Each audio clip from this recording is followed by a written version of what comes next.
Hey nerds, Farmer Jesse here. Welcome to Growers Daily, your daily dose of ecological farming insight. Today we are talking some of my favorite seeds to save, how to make money growing seeds with Dan Brisebois, and all because, you know what? It's seed saving season, so let's do it.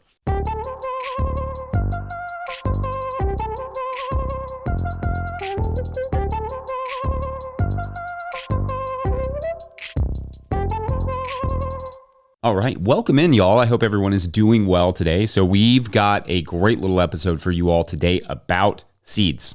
As the season wraps up, although I don't save seeds professionally, it is one of those practices that I love to do this time of year. I have saved our okra seed for many years, popcorn, beans, the topper popper pepper, our sweet potatoes, garlic, and several others for many, many years now. And it's one of my favorite things to do. Now, we are going to visit some older segments for this show today, like the excellent interview we did with Dan Brisebois, the seed farmer himself. But we also wanted to share a little snippet of a new series, a new podcast series that we did with hosts Iriel Edwards and Miles Gaines called the Small Grain Growers Podcast. I hope you will follow it. We'll put the links in the show notes. But they interviewed the amazing Shelby Maldonado of the Utopian Seed Project in a great and wide-ranging interview to kick off their series, focusing primarily on an underappreciated grain, sorghum. So anyway, here's a snippet from that show, and then we'll dive into the rest of our show. Enjoy.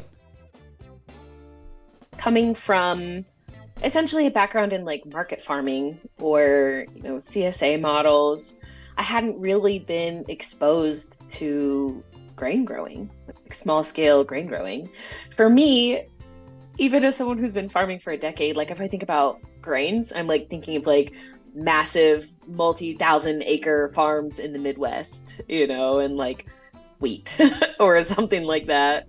And so I had been curious about growing grains, especially on a smaller scale. It took some undoing of socialization to like get out of the get big or get out mind virus. And pursuing growing grains was part of me helping to reimagine myself as a farmer in this new scale. Welcome to the Small Grain Growers Podcast. I'm Iriel Edwards. And I'm Miles Gaines. And we're Southern farmers on the quest to explore grains as a small farm enterprise. In this podcast, we explore the power of grains, cooperative models, and self-determination in agriculture. From empowering communities to challenging monopolized markets, we dive into how grains like rice, wheat, and sorghum are shaping food security and sustainability at the local level. We're all about sharing knowledge, finding a way, and the feeling of abundance in our communities. Let's thresh out these grains and husk open the season.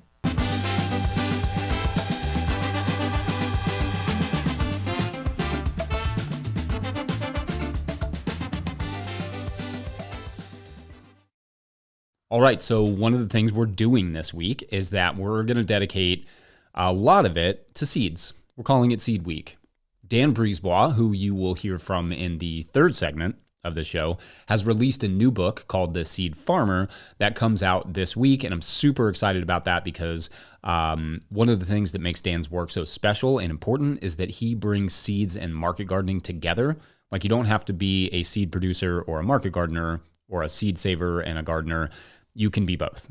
And moreover, Dan is often demonstrating and exploring how you can do both seed production and market production together.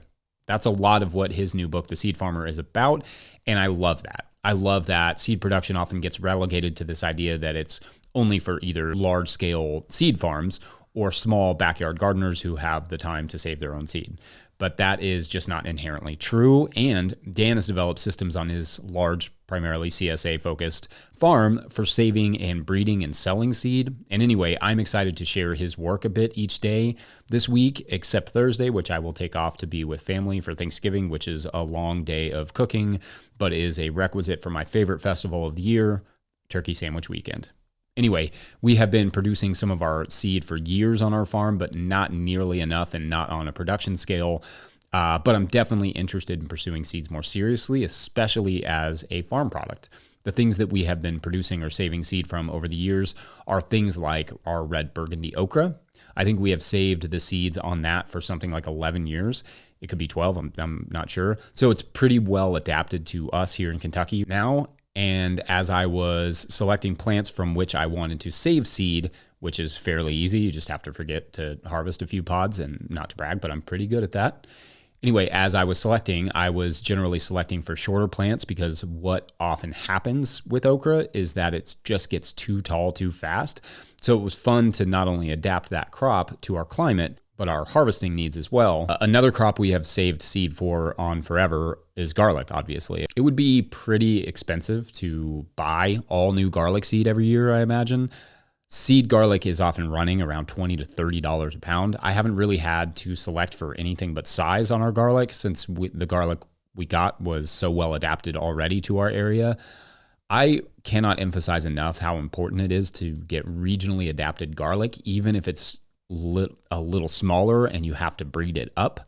Like I mentioned in a previous episode, I grew some garlic from a friend out of California, and that garlic flat out hated it here.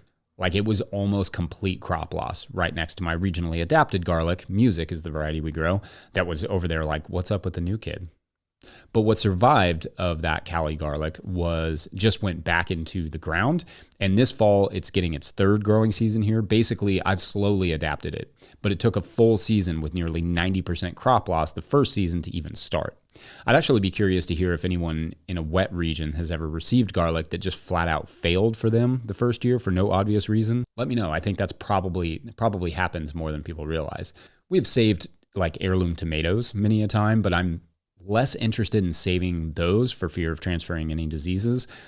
Peppers, though, I'm all about that. We've actually bred a hot pepper that I call the Topper Popper, which is a medium large red hot pepper that looks a bit like a spinning top and is both sweet on the flesh and kind of spicy towards the top. This is the 4th generation, and in fact, that seed started at Dan Brisebois' place at Tournesol Farm in Quebec.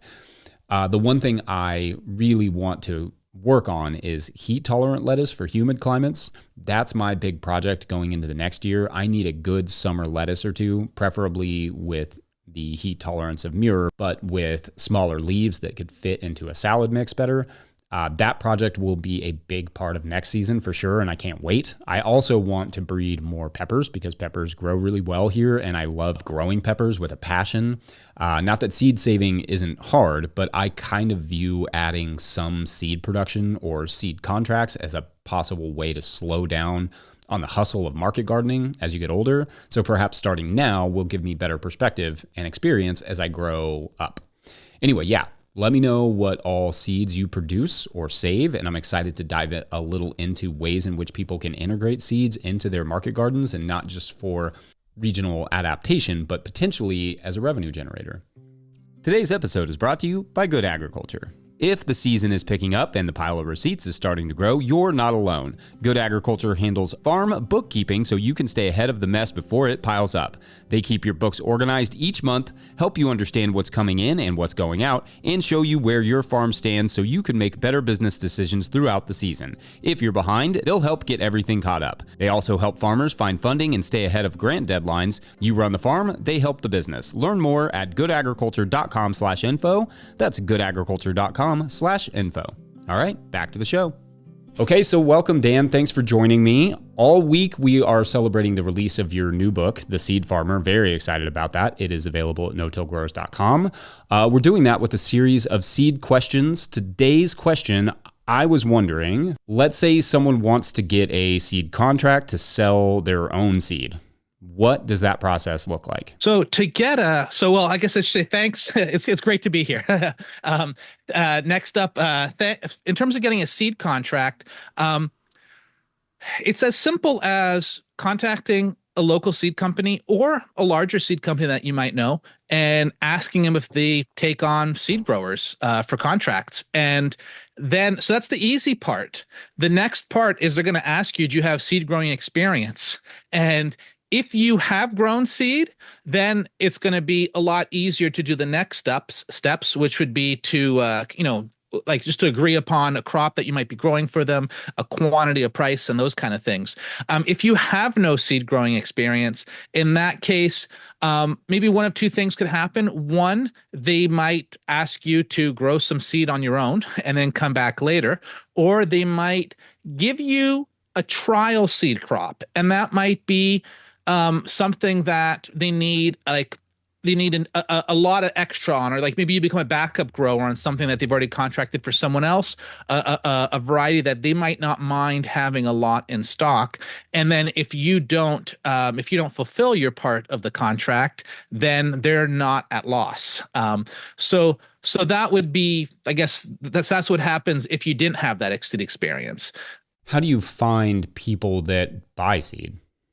Like who are the I don't know, seed buyers?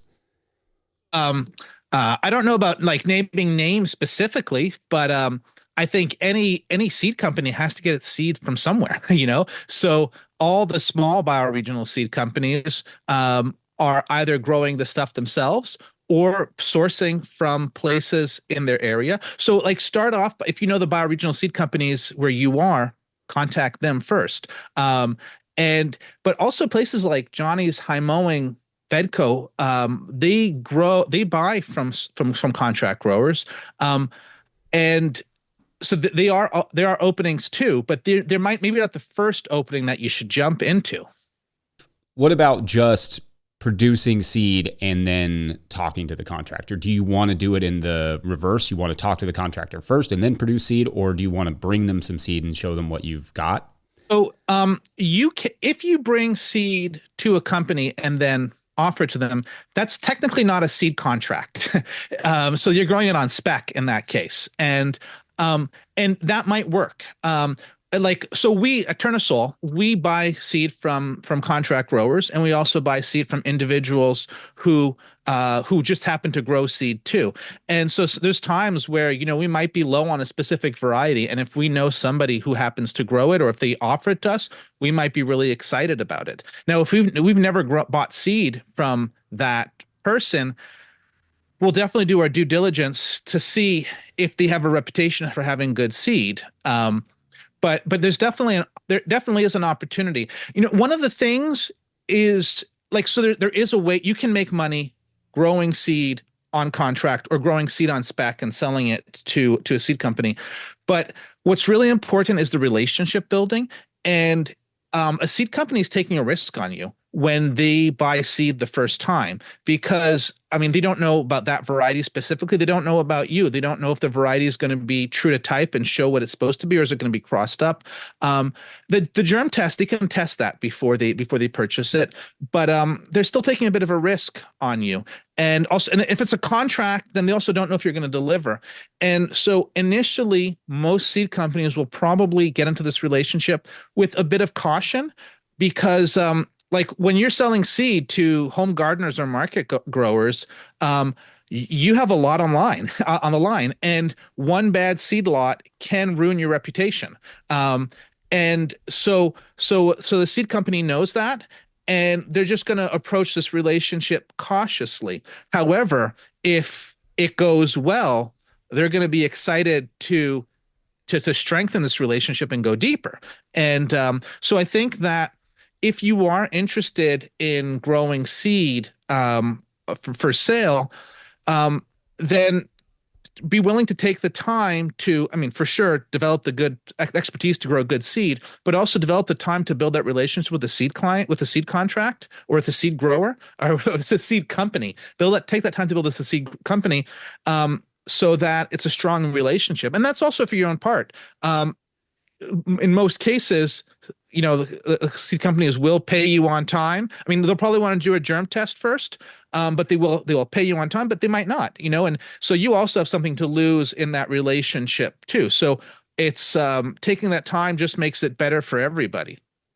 And then, like, what are their expectations generally when it comes to turning the product in? Like, you're going to have it 100% clean, ready to pack and sell? That'll depend on the seed company. I think there's a desire for you to have it pretty clean, but that might be like 95% clean as opposed to 100%. There's some things that are really tough for a small grower to get totally clean, and most seed companies might have a few tools that you don't, and they can get that last bit. But they'll probably expect there to be no like pods and chaff in there, so it might be little bits that are just too small for what you can get out with a home screen or a home fan.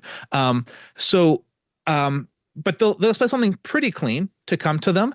And so the terms usually, so if it's a seed contract, the terms are going to probably be a specific quantity of seed at a specific price and with a specific minimum germination.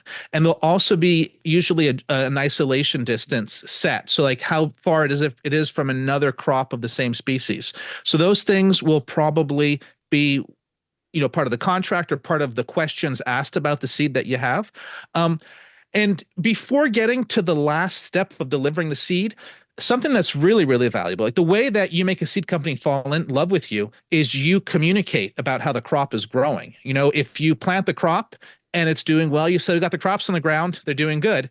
If, in the middle of the season, you have a crop failure with something that they're expecting from you, tell them immediately, because then they know that they won't get it from you. They have a chance to source it from somewhere else, but they also have a chance, like they could just make sure to not put it in their seed catalog, so that's just extra information that's really, really valuable for them. So the more communication you can have during the growing season, the more valuable you are, in addition to having good seed. I love that. That's a great little tip. I love any tip that is like, here's how to make your customer happy. I feel like that's the same thing in vegetable growing too. Like, let's say a chef is expecting a certain thing. Like, the sooner that you can tell them, hey, this isn't looking so good, the better it is for them, so that they can start menu planning or sourcing it from a different person. Yeah, that relationship is as much about the communication and the human interaction as it is about the end product. Absolutely. Well, thank you, Dan. I really appreciate it. Today's episode is brought to you by Holden Tool Company. Holden Tool Company is a family-run business specializing in high-quality hand tools and small batch manufacturing for growers of all kinds.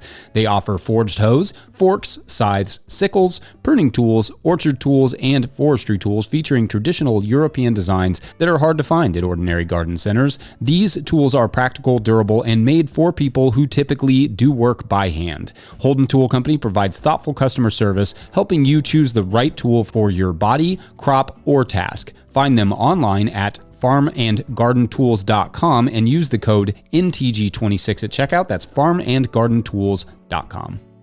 All right, back to the show. All right, so before I jump into this, a quick reminder that the new season of Dan Brisebois' podcast, The Seed Farmer, is going on now. So make sure to subscribe to that wherever you get your podcast. Now, for the final segment of the day, I thought I would talk about what seeds I'm saving for next season because, well, 'tis the season. I say that because this is typically the time for when not only have the plants we save seed from mostly senesced at this point, but the seeds are nice and dry and we can easily crack any pod open and separate the seeds and the chaff with a fan. That said, there are some seeds we save earlier and some we save later, like popcorn, for instance, is not quite done yet. We'll often save that seed. But anyway, here are some of the seeds we are saving now.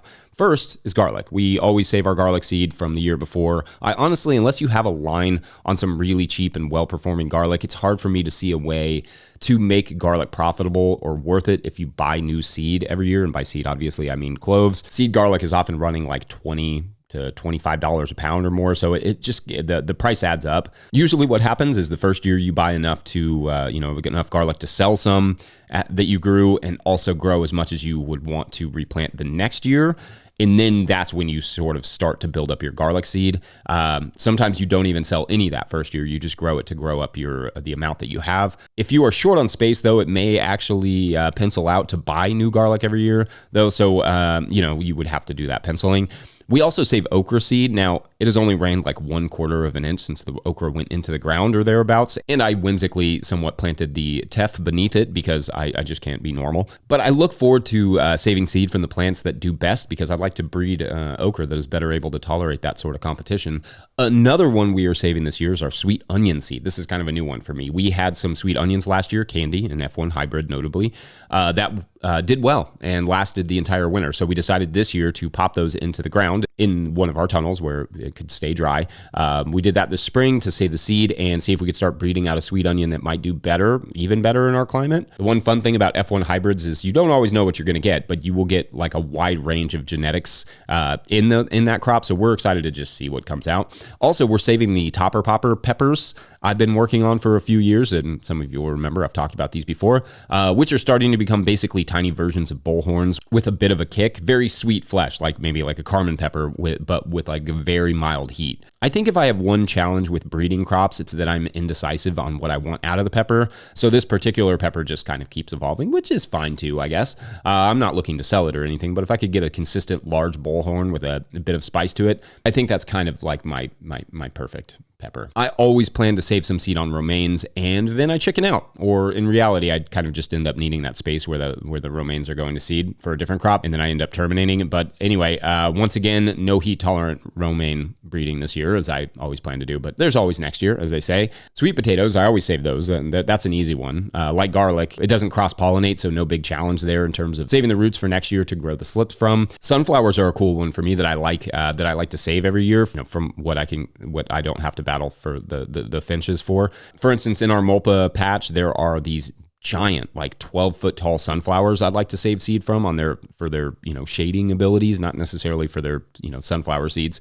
But I think it'd be cool to have some of those just to be able to plant around for extra natural shade. Tomatoes, of course, we will usually save some tomato seed from some heirlooms or both cherries and slicers. Those are easy as long as you're not battling diseases with those crops at the time of harvest that could be transferred via seed. And honestly, that's kind of the bulk of what I'll be saving this year, besides some cilantro and basil later and maybe a couple other things that I just have forgotten about. Anyway, what are you all saving and excited about this season? Let us know, and otherwise, we're going to call it a Tuesday.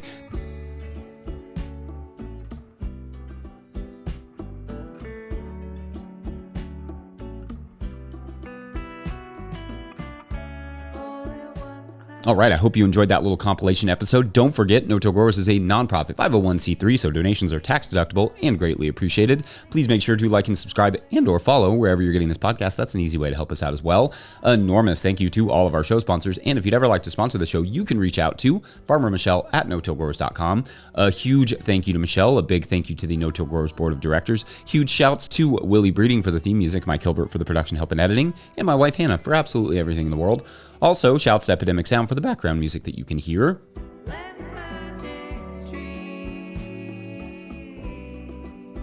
Pick up a copy of my book, The Living Soul Handbook, at notillgrowers.com to support this work. Big thank you to everyone over at patreon.com/notillgrowers, where at a certain level, or if you just bump up from one level to another, or you sign up in the month of August, you get a shout on the show. No new signups yesterday, though, but it's all good. We will continue our story tomorrow, in theory. Thanks for watching and or listening. We'll see you then. Bye.